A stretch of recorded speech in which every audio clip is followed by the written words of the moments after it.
Ang hapagkainan. Habang papunta na ang mga bisita sa hapagkainan, makikita mong kanya-kanyang ugali ang lumilitaw.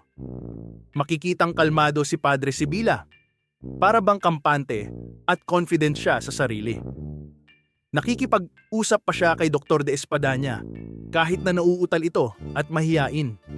Samantala, si Padre Damaso ay wala sa mood. Galit na galit siya. Sinipa ang mga upuan at pasimpleng siniko ang isang kadete. Halatang bothered siya.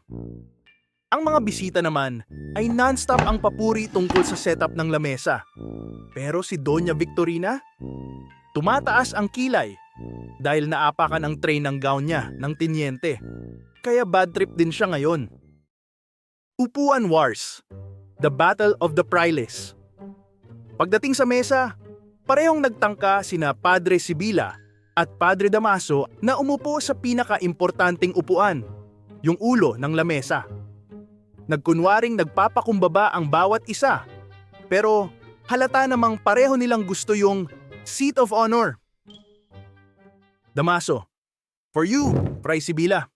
Sibila, no, for you po. Kayo ang matanda at confessor ng namayapang asawa ni Tiago. Damaso, hoy, hindi pa ako ganun katanda. Besides, ikaw ang kura dito. Sibila, kung iniutos mo, susunod ako. Damaso, wala akong iniutos. May political na tensyon sa simpleng kilos na ito.